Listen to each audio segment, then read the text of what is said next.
Diana, the bathroom light bulb burned out. Go buy a new one. Oh, and while you're at it, grab some flour, a large bottle of sake, and a bulk bag of potatoes. You can get them all at the local supermarket, right? Alyssa, I'm sorry, but I'm in my final month of pregnancy now. So? It's not really safe for me to drive anymore. Huh? Then walk. That's even more impossible. It's not that far to the store, is it? Stop making excuses and just go. Unlike you, I'm busy preparing to welcome Emily back home for her new job. I'm letting you live separately, even though you should be living with us. The least you can do is contribute for once. Now, off you go. Chop, chop. I'm sorry, but I really can't.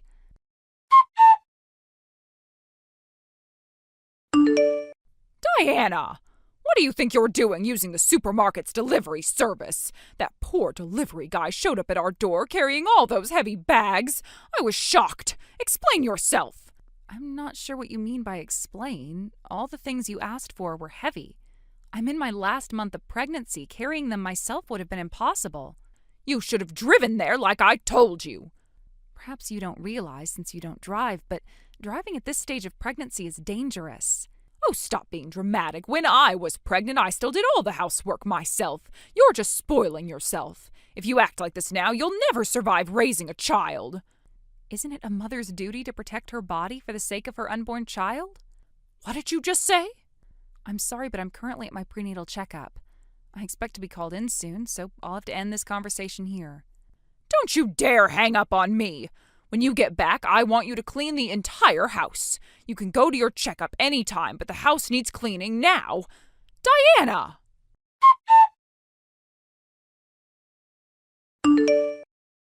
Diana, are you at home right now? Good morning, Alyssa. Yes, I'm home. Good. Then go pick up Emily from the station. From the station, meaning by car? Of course by car. It's boiling hot today. She's been traveling with a heavy suitcase. Do you want her walking in this heat for 30 minutes from the station? There's a bus that goes from the station to here. Excuse me? Emily's coming all this way back home, and you can't even do this one thing to make her trip easier? Unbelievable! If I weren't pregnant, of course I'd go. But as I've said repeatedly, I'm in my last month now. Driving is really not an option for me anymore. Please understand. Stop using your pregnancy as an excuse. You can drive if you really want to. If you don't go pick her up, Emily will be left waiting at the station in this heat. Don't you feel bad for her? If she ends up with heat stroke, it'll be your fault, you hear me? All right, I understand.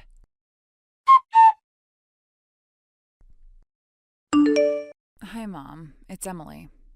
Oh, Emily, did you already get to the station? Yeah. There was a bus leaving soon, so I hopped on it. Huh? The bus?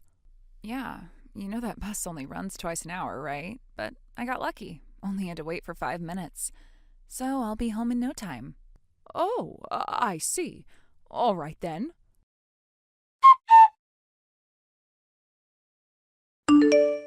Diana? Hello? Emily just told me she took the bus home. You did go pick her up like I told you to, right? Why haven't I heard a single word from you since? What on earth is going on? When your mother-in-law contacts you, you're supposed to drop everything and respond right away. How many times do I have to tell you that? Diana! Where is your reply? Not even marking the messages as read? Honestly, what a useless, hopeless wife you are. You know what? At this point, I might seriously have to start considering divorce. This is completely unacceptable.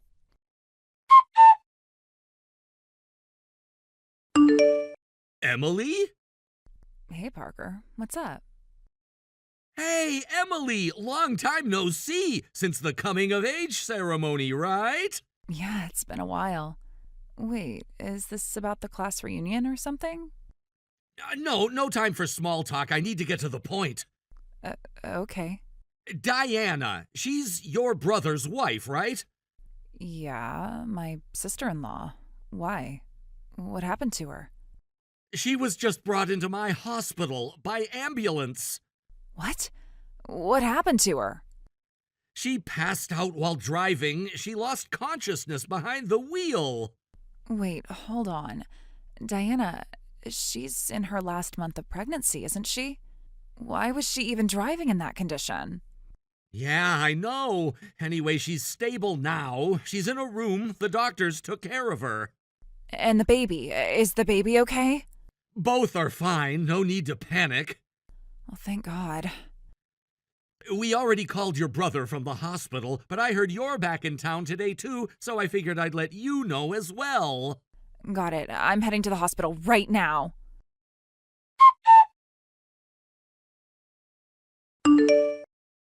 Diana, enough already. Answer me. You are absolutely hopeless as a wife. You know that. Listen carefully.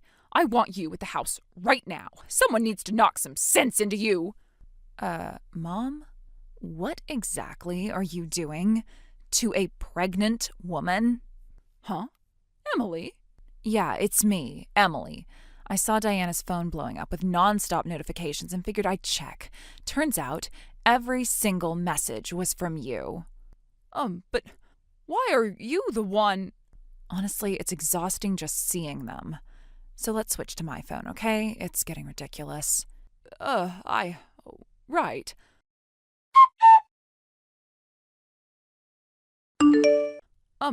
Emily, didn't you say you were heading to visit your friend today? Yeah, that was the plan. But on the way, I got an urgent call from a friend who works as a nurse in the hospital. The hospital nurse? Yeah, Diana's been admitted. Admitted? She passed out in the driver's seat after pulling over to the side of the road. A passerby called an ambulance. What? She told me everything when she woke up.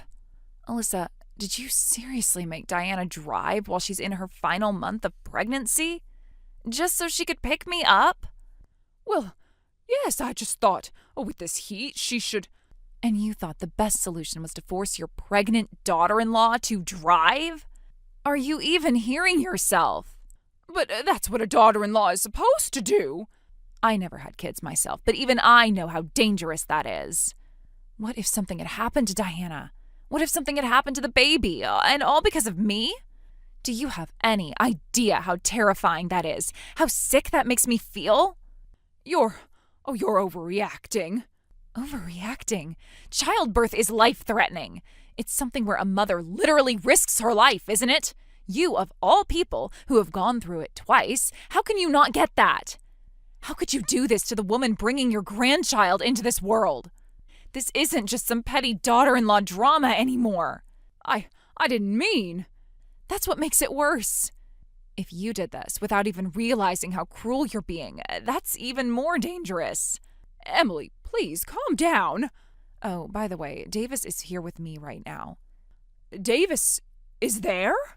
Yeah, and guess what? He feels exactly the same way I do. He said he'll never forgive you either. No. I'm going back to the house to grab the suitcase I left, but I'm not staying. I'll take everything from my room and move it all to my friend's place. Why are you making such a big deal of this? Because I'm cutting ties with you. What else would I do? What? Oh, and don't bother trying to contact Diana again. I've already made sure she blocked you. No. Oh, this can't be.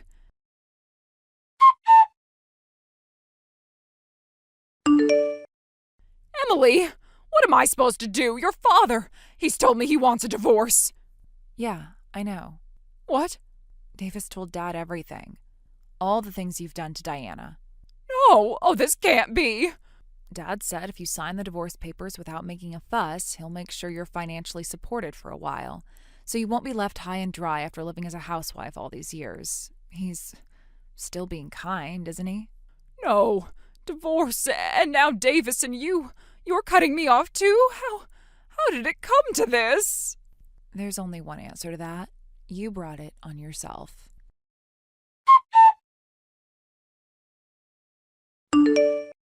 I still remember how everything turned upside down in an instant. One moment I was driving, trying to push through another exhausting day. The next, I was collapsing behind the wheel. The stress, the endless emotional strain from the suffocating family politics, the late stages of pregnancy, it all finally caught up to me. I woke up in the sterile white walls of a hospital room, disoriented, overwhelmed by the quiet beeping of monitors, the distant echoes of medical staff. But amidst the chaos of that moment, a miracle arrived. While I was still in the hospital, contractions began without warning, Everything happened so quickly. Before I could even fully process what was going on, my son was born into the world. A healthy, crying, perfect little boy. In that moment, everything else seemed to fade away. All the bitterness, the betrayals, the relentless pressures of dealing with my in-laws, none of it mattered. He was here, he was safe, and despite everything, both of us were healthy. That alone felt like the universe was giving me a second chance. When I was finally discharged, I expected to return to the old house near my husband's family home, the same suffocating space filled with ghosts of arguments and unwanted meddling. But instead, I was greeted with something completely unexpected. The address they took me to was in a completely different city, about an hour away from my husband's old family house. It was a fresh start, a brand new apartment, untouched by the poisonous memories of the past, a place where I could finally breathe. I later learned that during my hospitalization, while I was unconscious and helpless, everything had reached its conclusion. My husband and his father had made the decision I had quietly prayed for, but never dared hope would actually happen. They severed all ties with my mother-in-law. The woman who had made my life a living hell for so long, who constantly belittled me, controlled me, inserted herself into every aspect of our marriage, our finances, even my pregnancy, was finally gone. Apparently, my father-in-law had officially divorced her while I was still in the hospital. There were no dramatic scenes, no desperate pleas for reconciliation.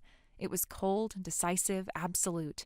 She was stripped of her title, her position, her influence. Worse yet, both of her children, my husband and his sister, turned their backs on her. They declared they wanted nothing more to do with her. She was cut off entirely. The humiliation was public. Neighbors whispered about her downfall. Old acquaintances avoided her gaze. The woman who used to hold court in the family home, who thrived on controlling others, found herself completely alone. And the cruelest twist? The grandchild she had once pretended to look forward to meeting, the grandchild she bragged about to her friends, even as she scorned me, she would never lay eyes on him. She wasn't even given a photo. It was as if she had been erased from our family tree, her existence nothing more than a bad memory we all desperately wanted to forget. From what I heard, she tried to cling to the few distant relatives she had left, but none of them wanted anything to do with her.